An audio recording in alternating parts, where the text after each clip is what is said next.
Seringnya, kan kita mencari kebijaksanaan hidup tuh di buku-buku yang tebal atau seminar yang rumit.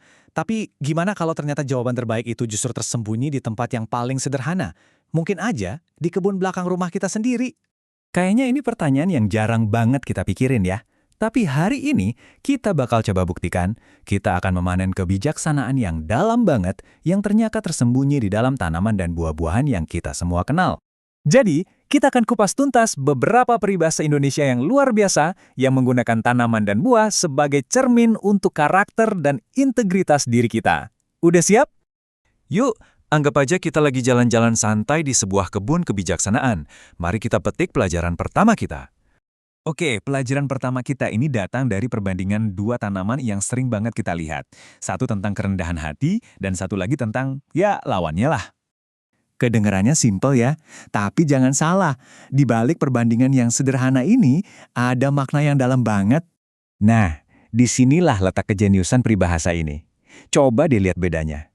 Jagung dengan ratusan bijinya justru membungkusnya rapat-rapat dengan rendah hati. Sementara jambu monyet dengan bangganya memamerkan satu-satunya biji yang ia punya biar semua orang lihat. Ini metafora yang, wah, kena banget. Jadi intinya apa? Ya, kerendahan hati.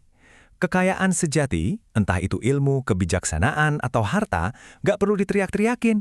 Nggak usah dipamer-pamerin, nanti juga kelihatan sendiri kok. Oke, dari kerendahan hati kita lanjut ke soal komitmen. Pelajaran kita selanjutnya ini datang dari sebuah tanaman yang ngajarin kita soal kesetiaan seumur hidup dengan cara yang, dramatis banget. Simpel banget kan? Tapi loh, kenapa harus pohon pisang? Ternyata semua ini ada hubungannya sama siklus hidupnya yang super unik. Nah, kuncinya tuh ada di siklus hidupnya yang unik ini. Coba bayangin ya, satu pohon mendedikasikan seluruh hidupnya cuma buat berbuah sekali. Udah gitu setelah ngasih panen ya, dia mati. Wah, itu kan definisi komitmen paling puncak. Di budaya kita, di Indonesia, ini sering banget jadi simbol kesetiaan dalam pernikahan loh. Jadi semacam pengingat untuk memberikan yang terbaik dalam satu komitmen seumur hidup, dengan pengabdian yang total dan nggak goyah. Lanjut ke pelajaran berikutnya. Ini soal kearifan yang klasik banget. Jangan nilai buku dari sampulnya.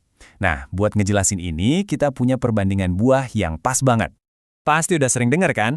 Perbandingan ini tuh terkenal banget dan emang ada alasannya. Yuk kita bedah lebih dalam. Dan ini benar-benar ngegambarin perbedaannya secara gamblang. Apa yang ada di luar bisa sangat berlawanan dengan sifat sejati di dalam. Durian yang dari luar kelihatannya nyeremin, dalamnya enak banget. Sebaliknya, kedondong yang mulus di luar, dalamnya malah asem, terus ada biji yang nusuk. Jadi, poin pentingnya apa? Kita harus belajar lihat lebih dalam, jangan cuma dari luarnya aja, untuk bisa menemukan substansi dan nilai sejati dari seseorang. Oke, setelah kita ngomongin soal daleman, pelajaran terakhir kita ini soal gimana caranya ngejaga kebaikan di dalam diri kita itu, nggak peduli lingkungan di sekitar kita tuh sekotor apa. Nah, ini dia pelajaran pamungkas kita. Sebuah peribahasa yang simpel tapi ngena banget soal kekuatan integritas. Keajaiban si bengkuang itu di sini nih. Bayangin aja, dia kan tumbuhnya di dalam tanah ya. Gelap, kotor. Tapi daging buahnya tetap putih bersih, murni. Sama sekali nggak terpengaruh sama lingkungannya.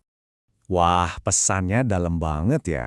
Jaga hati kita, pegang teguh prinsip dan integritas kita, meskipun dunia di sekitar kita mungkin penuh godaan atau pengaruh jelek.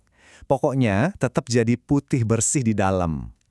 Oke, kita udah panen 4 pelajaran berharga nih. Sekarang pertanyaannya, gimana caranya kita nanam benih-benih kebijaksanaan ini di kehidupan kita sehari-hari? Jadi, ini dia hasil panen kita dari kebun kebijaksanaan ini. Kerendahan hati dari jagung, kesetiaan dari pohon pisang, nilai sejati dari durian, dan integritas dari bengkoang. Dan sebagai penutup, ada satu lagi nih kearifan yang seolah merangkum semuanya. Intinya, semua pelajaran dari masa lalu, seperti kebijaksanaan dari alam ini, ada buat ngebimbing kita. Tujuannya, biar kita bisa aktif menciptakan masa depan yang lebih baik, bukan malah ngulangin kesalahan yang sama. Nah, sekarang pertanyaannya buat Anda. Dari semua tadi, dari rendah hatinya jagung sampai integritasnya bengkoang, kira-kira benih kebijaksanaan mana nih yang paling klik buat Anda hari ini? Dan yang lebih penting, bagaimana Anda akan merawat benih itu supaya bisa tumbuh subur?